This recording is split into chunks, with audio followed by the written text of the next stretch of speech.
हिलो यो बाटोबाट आइयो। अब बाइक यहाँबाट उँधो लड्ने सम्भावना भइसक्यो। के गर्नु, म चाहिँ भिडियो बनाउँदै बसिरहेको छु।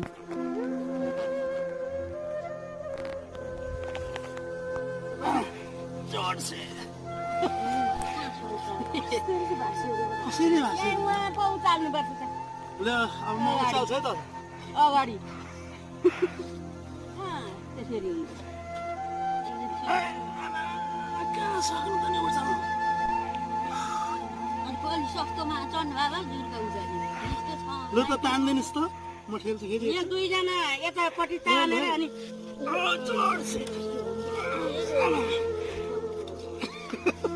यो खाल्टेबाट जानु हजुर